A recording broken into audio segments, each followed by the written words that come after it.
Good evening. I'm your host, Peter Resnicek from ShadowTrader.net, and this is another edition of the ShadowTrader Video Weekly for Sunday, January 30th, 2022.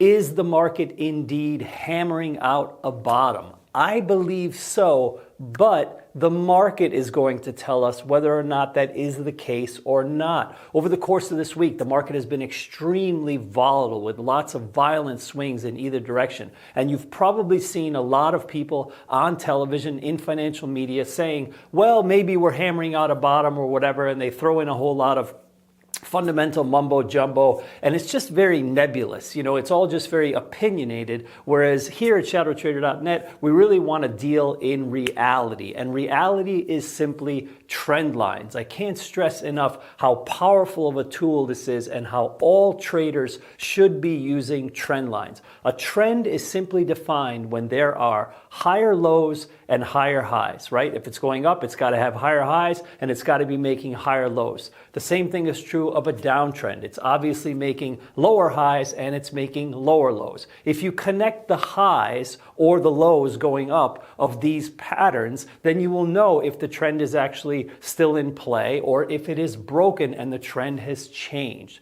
So to that end, we're going to talk a lot simply just about trend lines on the 24-hour charts of the ES and the NQ so that we will know for sure when the downtrend is actually broken and are we actually quote-unquote hammering out a bottom or not. So let's begin with this hourly right here of the ES. Obviously this is the downdraft that started all the way up here in the 4800 area. We've had quite a bit, big spate of selling here, and it has culminated in this entire week in this area here. And this is really what we're going to be dealing with in this particular video, just analyzing what's going on over the course of this week in this area. If you just look at the daily bars here on the ES, it would appear that we are indeed, quote unquote, hammering out a bottom because as you can see, the market is not going any lower. This is very, very important. Remember, obviously the market is not yet going up, and we'll get to that in a second, but it is not going any lower. There is something that is quite interesting about this given the context of what's happening this week, especially because it was a Fed week. In the middle of this week, right in here, which would be Wednesday's bar, Mr. Powell's comments in the FOMC meeting that culminated on Wednesday at 2 p.m. were a little bit more hawkish than expected. If you recall, the roadmap for rate hikes in 2022 was going to be like 3 or 4, with the last one going all the way out to December. That has now been pulled forward, they believe, to be like October or November, and they've even added some. So the outlook now is for actually more rate hikes and a little bit earlier, which would be hawkish, and the market shouldn't like that. But over the course of this week, and especially on that Wednesday, did the market go lower after that news was released? It did not, because you can see here the low of this move was put in earlier on January 24th, and that low still remains to this day and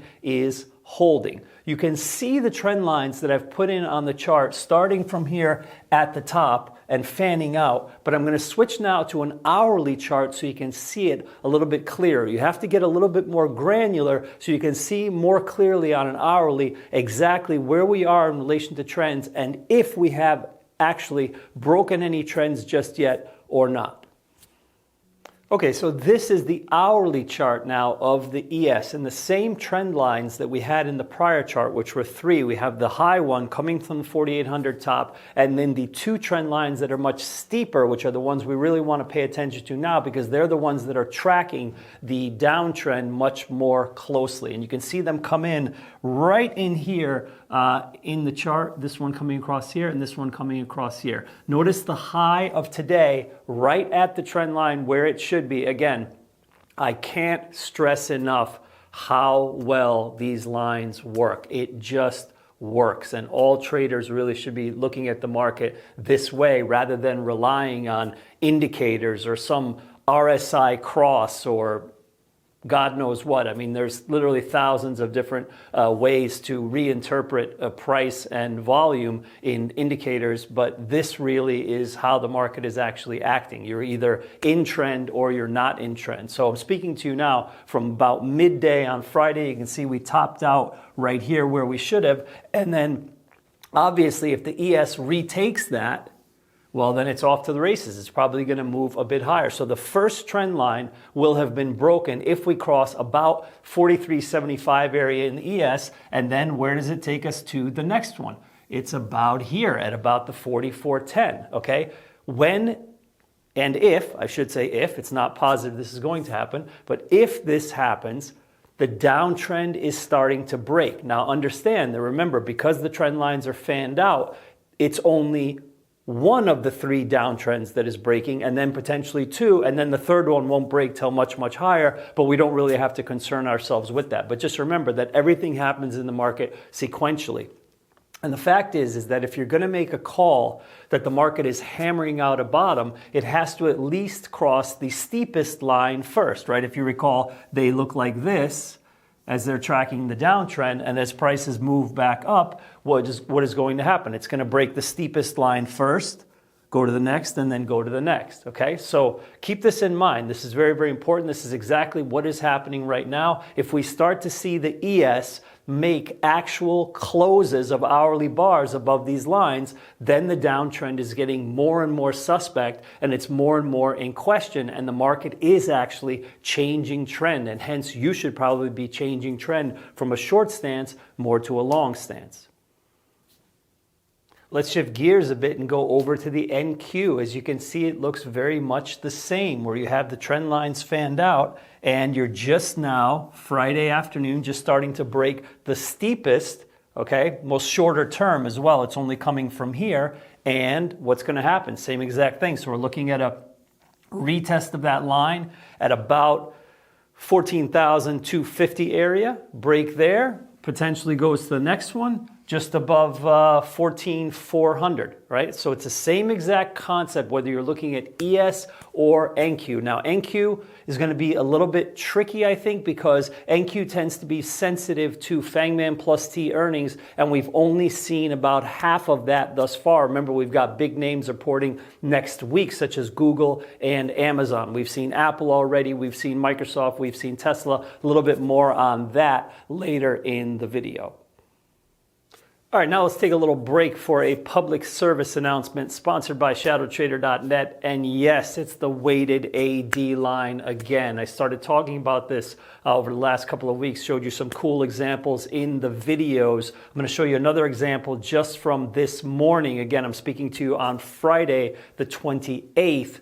If you are not yet signed up at ShadowTrader.net to receive notification of these videos or information or whatever, you should do that, because I'm going to be sending out an email this weekend with a whole bunch of examples from this week of exactly how this weighted AD ties in with the ES on the 5-minute charts and how well it predicts turns.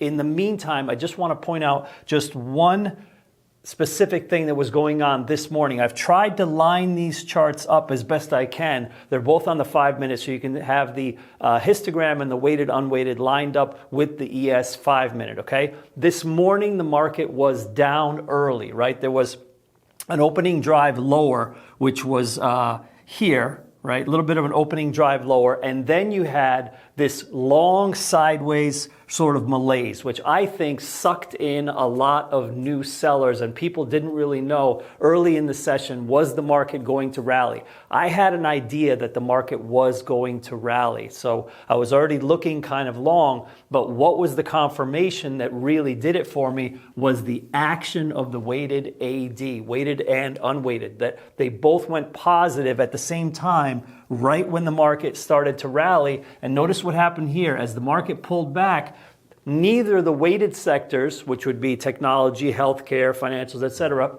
they didn't go very negative at all. You had a little bit of negativity here just from the unweighted, which obviously would be more bullish, that the weighted sectors didn't pull in as much. And then notice what happened here as it lines up boom, it's just off to the races, and the ES just rips to the upside. And look at the relationship here. All positive, but most importantly, not just all positive, all going through the zero line at the same time, but look which sectors are leading, which is telling you that the rally is sustainable and you should jump on board. It's the weighted sectors. The histogram is clearly far above the white line, and you can see that relationship all the way through for the remainder of the morning and into early afternoon on Friday. So this is just absolutely amazing. Again, this is available on our website if you're on Thinkorswim.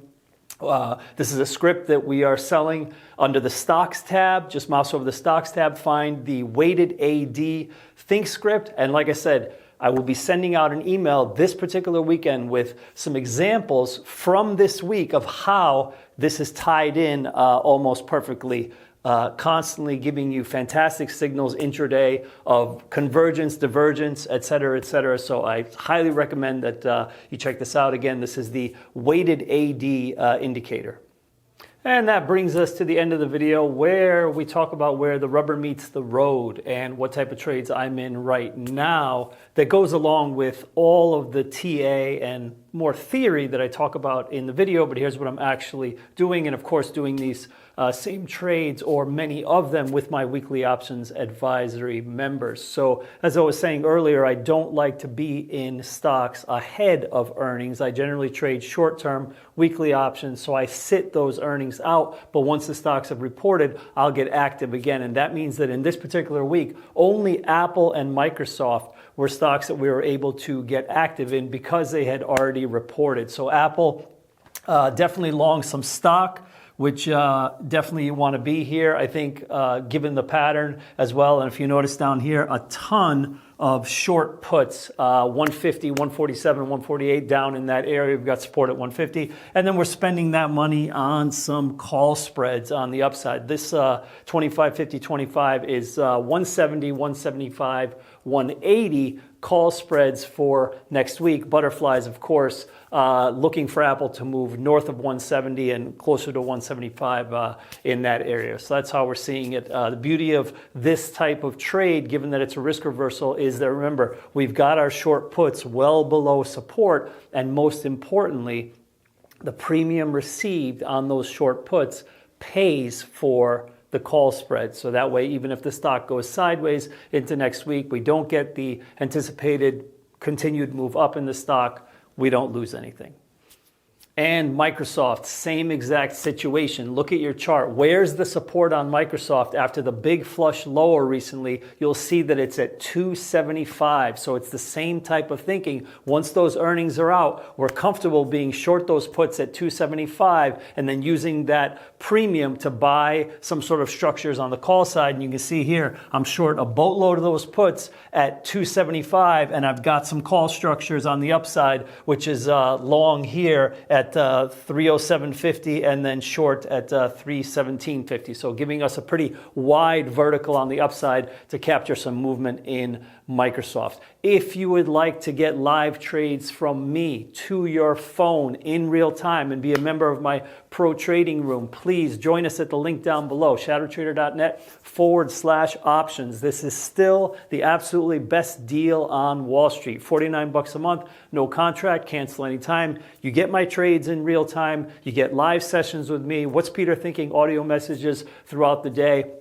Tons of charts and notes and things that I share all day long. Like all this stuff that I show you guys in the videos, like with the weighted AD line or trend lines, understand that I'm sharing those charts and those notes and those comments in real time with my subscribers. When we're about to make a trend line break or a trend line touch or any type of inflection point that I feel is actionable in the short term, I'm telling people, okay? I'm sharing all this stuff in real time. Remember, if you're watching these videos on the weekend, you're only seeing it on the weekend, and you're seeing it way after the fact. So obviously you're not participating in any of the trades, and you're not getting a lot of this fantastic commentary as it's happening. So if you want to join us, again, hit the link down below, shadowtrader.net/options, or click the little button up there in the corner of the screen, and I hope to see you. On behalf of myself and the entire Shadow Trader team here in beautiful Philadelphia, Pennsylvania, I wish you good trading and good night.